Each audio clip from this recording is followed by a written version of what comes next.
All right, so last time we handed you the magnet. You learned to stop chasing reflections in the mirror and to actually forge the being who casts them.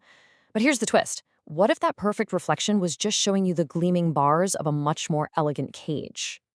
I mean, really think about it. What if all that power you just unlocked only made you a more efficient prisoner, perfectly in sync with the very forces that were already controlling you? Yeah, the truth is, the mirror has one last brutal trap waiting for you. So you mastered the canon of resonance, right? That power that separates the real players from the pretenders.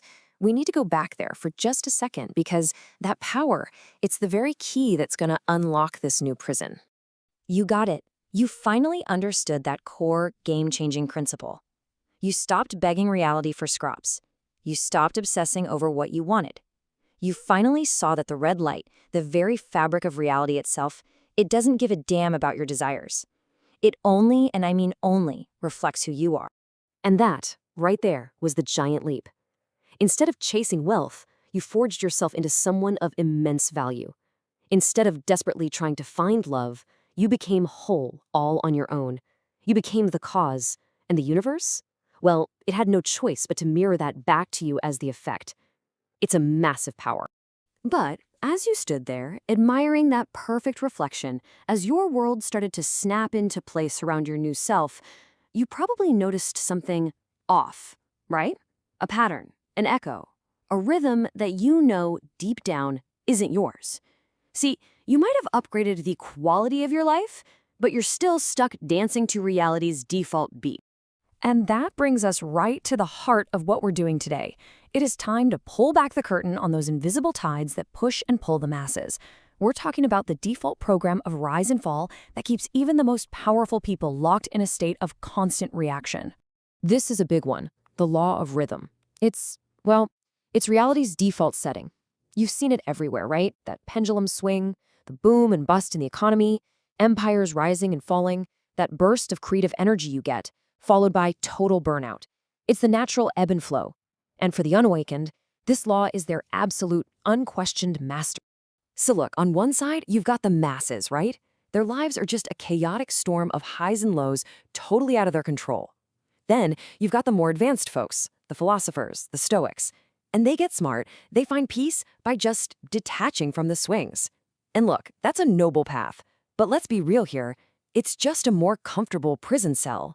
It's accepting the prison.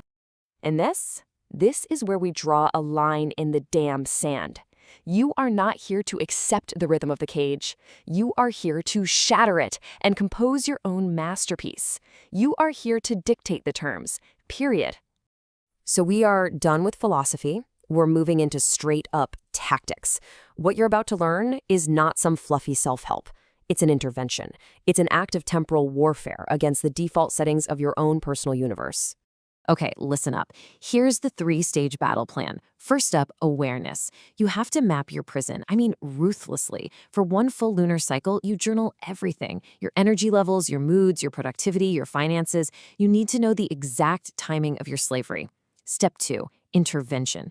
This is where you attack. You break the law at its 2 weakest points, the absolute peak and the absolute bottom. And third, forging. This isn't a one-and-done deal. This is a sustained campaign to install a brand new metronome deep inside your soul. And this quote just nails the points of attack. Think about it. When you hit that peak, you're full of energy, things are going great, the slave mind gets scared and braces for the inevitable crash. Not you. You are going to apply your will, and you are going to push that peak even higher. You extend the summer.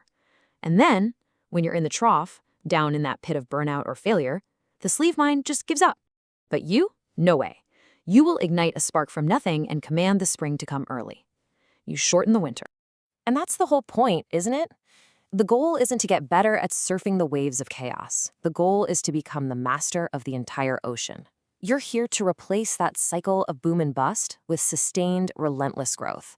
To replace that frantic work then burnout cycle with high performance followed by strategic, willed recovery. So, you now have the tools to become, to push, to master your own timing. You're learning how to literally bend the rhythm of your reality. But with every new level of power you unlock, you discover a deeper law of physics. And this next one, Oh, this next one changes the entire logic of creation itself. Just let that sink in for a second. By mastering your personal cycles, you are, for all intents and purposes, mastering your own personal timeline.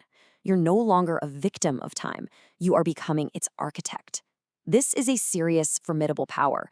And power, well, power always plays by the rules. So if you're really going to become the architect of your reality, a god in your own universe, what do you think the very first law of a god's engineering is? It's not about adding more stuff. It's about something far more profound. Here it is. To build anything new, you must consciously, ruthlessly dismantle the old. You can't just slap a new reality on top of the old one. The universe demands balance. It demands symmetry. The real secret to creation, the true secret to filling a space, is the act of unmaking the space first. Okay? If that just cracked you open and lit a fire inside, I want you to drop your wildest, single biggest takeaway in the comments below. And subscribe. Chase the next twist with the awakened, not the dreamers. Episode 29 is calling. And trust me, the canon of symmetry is about to shatter everything you thought you knew about making things happen.